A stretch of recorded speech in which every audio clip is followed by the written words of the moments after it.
원장님, 학원 블로그 하고 계신가요?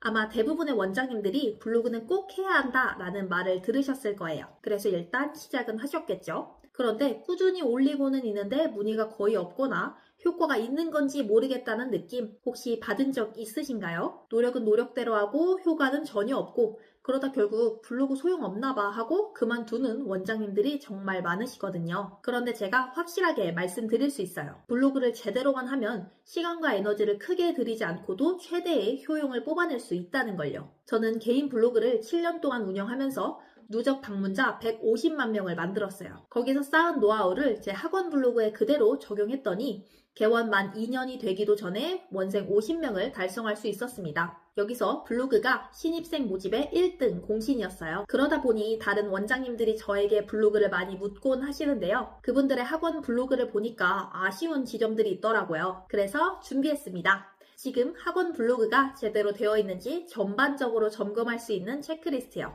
체크리스트 15가지 항목을 하나하나 체크하면서 무엇이 부족한지 파악해보세요. 먼저 오늘 영상에서 핵심적으로 기억하실 것 딱 하나만 미리 알려드릴게요. 블로그는 내 입장이 아니라 철저히 학부모 입장에서 바라봐야 해요. 우리 학원에 처음 오는 학부모님은 우리에 대해 아무것도 몰라요. 글도 꼼꼼히 안 읽죠. 원하는 정보를 바로 못 찾으면 불편함을 느끼고 바로 나가버려요. 지금부터 내 입장이 아닌 학부모 입장에서 블로그를 쓰다 보면 훨씬 큰 효과를 보실 수 있을 거예요. 이 사실을 명심한 상태로 체크리스트를 4단계로 나눠 설명드릴게요. 자, 1단계는 신뢰받을 준비가 되어 있는가입니다. 학부모님이 처음 우리 블로그에 들어왔을 때 딱 0.3초 만에 이 학원 믿을 수 있겠다는 느낌을 줘야 돼요. 그 첫인상을 결정하는 게 바로 기본 세팅입니다. 프로필에 우리 학원을 나타내는 핵심 문구가 정확히 적혀 있나요? 블로그 프로필에 혹시 학원 소개를 구구절절 길게 적어두셨거나 아예 비워두진 않으셨나요? 프로필은 간판이에요. 길게 쓸 필요도 없어요. 땡땡동 영어 공부방, 초등 독해력 잡아주는 땡땡 학원 이런 식으로 우리 학원의 정체성을 딱 보여주세요. 여기에 추가로 전화번호와 등록번호, 교습 과목, 교습비 또 넣어주시면 좋습니다. 학부모들이 궁금해할 내용이 대표글로 세팅되어 있나요? 아무리 글이 많아도 학부모가 원하는 정보가 없으면 그 블로그는 잘못하고 있는 거예요. 학부모님들을 설득할 수 있는 기본 뼈대, 즉 대표글이 반드시 세팅되어 있어야 합니다. 대표글로는 원장님 소개, 수업 소개, 성적 향상 사례 등이 있어요. 이 대표글 없이 일상글만 100개 올리는 건 간판도 없는 가게에 매일 청소만 하는 것과 같아요. 글 하단에 필수 표시사항이 적혀 있나요? 기본적으로 지켜야 할 법적 필수사항을 놓쳐서는 안 됩니다.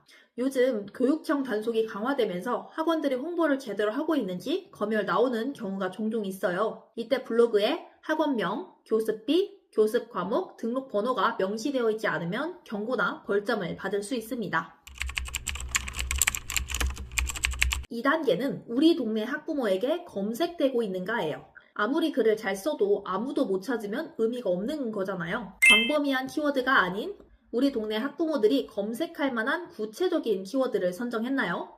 기껏 정성 들여 글을 썼는데 우리 동네 학부모님이 아닌 다른 지역분들이 읽고 있다면 어떨까요? 우리는 전국구 유명 블로그가 될 필요가 전혀 없습니다.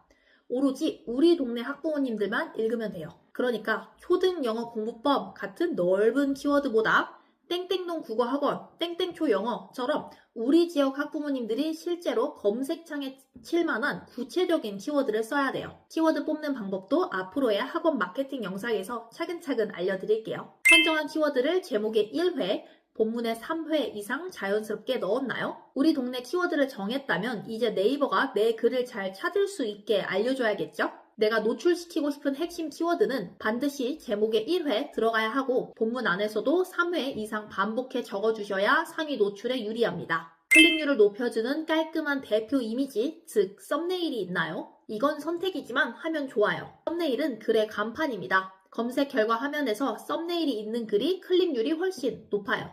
캔바나 미리 캔버스 같은 툴을 이용하시면 5분이면 만들 수 있어요. 저의 경우 템플릿을 만들어두고 글자만 바꿔서 올립니다. 글 발행 전에 썸네일 하나만 만들어서 올려보세요. 체감이 다를 거예요.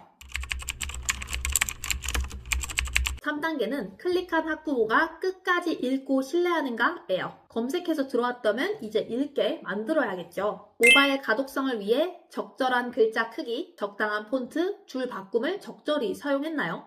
학부모님들의 80%는 스마트폰으로 검색하세요. 글자가 작거나 줄 바꿈 없이 빽빽하다면 읽고 싶지 않겠죠. 글자 크기 15에서 16포인트, 눈이 편한 폰트, 적절한 줄 바꿈, 기본 중에 기본입니다. 지금 내 블로그 글 폰으로 한번 열어보세요. 읽기 편한지 직접 확인해보시면 바로 느껴져요.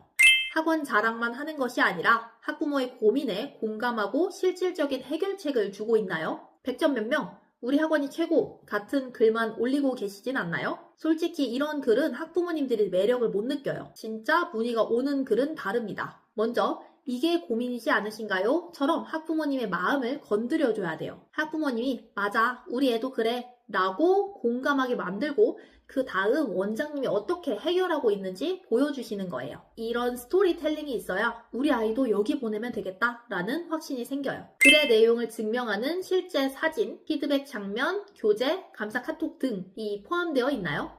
글만 있으면 읽고 싶지 않아져요. 그래서 적절하게 사진을 넣는 걸 추천드려요. 교재에 빽빽한 피드백 흔적, 학부모와의 카톡 캡 수업 장면, 이런 실제 사례가 담긴 사진을 넣으면 신뢰도가 확 올라갑니다. 학생과 강사의 모자이크 처리를 했나요? 사진을 넣을 때 아이들 얼굴이 나오지 않도록 꼭 주의해주세요. 실제로 동료 원장님 중에 아이들 사진을 그대로 올렸다가 학부모 항의를 받은 분도 계셨어요. 사진을 올리실 때는 반드시 아이들과 선생님 얼굴을 꼼꼼하게 모자이크 처리해 주셔야 합니다. 누가 봐도 AI가 쓴 것 같은 기계적인 문장만 올리고 있지는 않나요? AI를 그냥 돌려서 올린 글은 다 알아봅니다. 저도 AI를 활용해서 글을 쓰지만 이 AI에 구체적인 지침을 넣고 최종적으로는 제가 수정하기 때문에 모두들 제가 쓴 줄 아세요. AI를 활용하는 건 좋지만 그대로 쓰는 건 마이너스입니다. 이 활용법도 앞으로 차차 알려드릴게요. 이전에 썼던 글이나 사진을 그대로 복사, 붙여넣기 하고 있지는 않나요? 귀찮다고 예전에 썼던 사진이나 글을 그대로 또 복사해서 쓰시면 안 됩니다. 네이버 검색 엔진은 이를 유사 문서로 인식해서 기껏 쓴 글을 누락하거나 아예 노출 자체를 하지 않아요. 마지막 4단계예요. 다 읽은 학부모가 연락하게 만드는가? 여기서 많은 원장님들이 아쉬운 실수를 하세요. 글로 다 설득해놓고 마지막에 연락하세요가 없는 거예요. 글 하단에 상담 신청을 유도하는 매력적인 문구, 즉 CTA가 있나요? 마지막에 어떻게 연락하세요? 라는 말이 없어서 학부모님들이 창을 닫아버린다면 너무 허무하겠죠? 온라인상에서 글을 보고 상담을 쉽게 신청하도록 만드는 것까지가 마케팅의 핵심입니다. 지금 바로 우리 아이 상태를 진단해보세요. 혹은 더 궁금한 점은 아래로 문의해주세요 같은 매력적인 행동 유도 문구를 글 하단에 반드시 넣어주세요. CTA 바로 아래에 네이버 톡톡, 전화번호, 지도 중 하나 이상이 배치되어 있나요? 이거 놓치는 분들이 진짜 많아요. 글 열심히 쓰는데 맨 하단에 지도를 안 넣는 거예요. 블로그 글에 네이버 지도를 첨부해야 네이버 지도에서 내 블로그 글이 자동으로 떠요. 학부모님들은 네이버 검색도 하고 지도도 보기 때문에 반드시 지도를 삽입해 주셔야 합니다. 추가로 전화번호를 넣으시거나 아니면 이미지를 클릭했을 때 바로 문자나 전화로 연결되게 하시면 좋습니다. 네이버 톡톡 기능도 추천해요. 전화를 부담스러워하는 요즘 젊은 학부모님들은 톡톡을 선호하시거든요. 저의 경우 전화 연결 링크, 네이버 지도, 톡톡 이 세 가지는 모두 넣고 있습니다. 본문 하단에 연관된 다른 글 링크를 넣어 학부모가 블로그에 더 오래 머물게 했나요? 만약 학부모님이 우리 아이의 수학 성적 올리는 방법 같은 유용한 정보글을 읽고 여기 괜찮다 라는 생각을 했다고 할게요. 그런데 그 글 아래에 원장님이 어떤 분인지 학원은 어떻게 생겼는지, 어떻게 수업을 하는지 그런 정보를 알려주는 링크가 없다면 어떨까요? 학부모님들은 좋은 방법이네 하고 정보만 얻은 채 블로그를 나가버립니다. 따라서 글 하단에는 반드시 원장 철학, 수업 소개, 성적 향상 사례 같은 대표글로 넘어갈 수 있는 링크를 걸어두세요.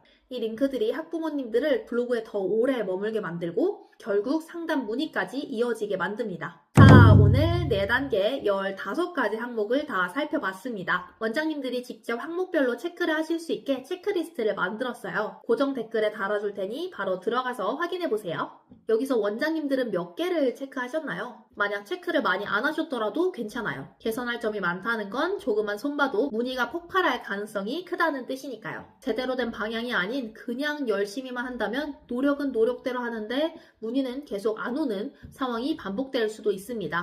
하지만 체크리스트 하나씩 다 챙기다 보면 어느 순간 블로그가 아주 큰 효자 노릇을 톡톡히 하게 될 거예요. 다음 영상에서는 우리 학원, 교습소, 공부방만의 차별점을 뽑는 방법을 알려드릴게요. 앞으로의 학원 마케팅 영상에서 체크리스트에 담긴 내용을 하나하나 자세히 알려드릴 테니 따라와 주세요. 오늘 영상이 도움이 되셨다면 좋아요와 구독 꼭 눌러주시고요. 댓글에 체크리스트 몇 개 체크하셨는지도 알려주세요. 지금까지 뉴디였습니다. 감사합니다.